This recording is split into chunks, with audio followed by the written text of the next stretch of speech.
৫৪ বছর ধরে দেশের একটি নদী এবং সংলগ্ন চর দখলে ছিল ভারতের, অথচ এটি বাংলাদেশের ভূমি, যা উদ্ধারে নেওয়া হয়নি কোনো পদক্ষেপ। অবশেষে সেই কাজটি করে দেখালো বাংলাদেশের সীমান্তরক্ষী বাহিনী বিজিবি।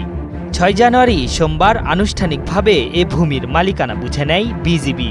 এতদিন স্থানীয় মানুষজন এ নদীতে মাছ ধরা সহ কোনো কাজেই যেতে পারতেন না।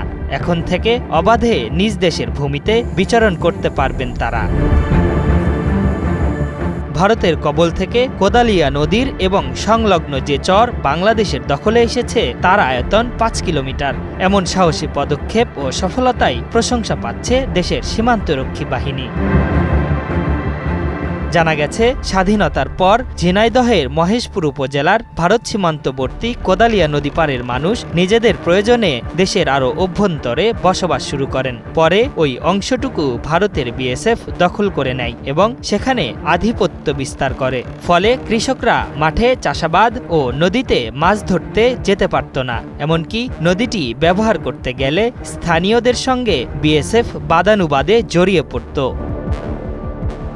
সম্প্রতি কোদালিয়া নদীর প্রকৃত মালিকানা সংক্রান্তের বিষয়টি নজরে আসলে নথিপত্র, স্থানীয় প্রশাসন ও মানচিত্র থেকে নদীটির প্রকৃত অবস্থান সম্পর্কে নিশ্চিত করে ৫৮ বিজিবি। পাশাপাশি বিএসএফের অবৈধ আধিপত্য বিস্তারের বিষয়ে তীব্র প্রতিবাদ জানিয়ে সাহসিকতা ও পেশাদারিত্বের সাথে কোদালিয়া নদী নিজেদের আয়ত্তে আনতে সক্ষম হয় ৫৮ বিজিবি সদস্যরা।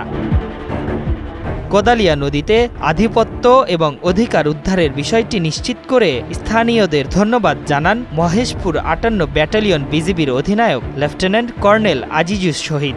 আগে যেটা হতো যে বাংলাদেশি কোনো নাগরিক যদি এই নদীর কাছাকাছিও আসতো বা নামার চেষ্টা করত, তখন আমাদের প্রতিপক্ষ কর্তৃক তারা বাধাপ্রাপ্ত হতো, যেটা গত কিছুদিন ধরে আমরা এটাকে উতরিয়ে এসেছি। বর্তমানে এই নদীটা যেহেতু বাংলাদেশের সীমান্তের অন্তর্ভুক্ত, এখন এই নদীতে পুরো আধিপত্য এবং নদীর পুরো অধিকার যেটা সেটা আমরা প্রতিষ্ঠা করেছি এবং বর্তমানে আমাদের প্রতিপক্ষ কর্তৃক আমাদের যারা স্থানীয় জনগণ আছে তারা কোনো রকমের বাধার সম্মুখীন হচ্ছেন না। বর্তমানে বিজিবির পক্ষ থেকে প্রয়োজনীয় জনবল বৃদ্ধির পাশাপাশি নদীতে যন্ত্রচালিত বোট এবং নদীর পাড়ে দ্রুত টহলের জন্য অল টেরেইন ভেহিকেল এটিভি মোতায়েন করা হয়েছে।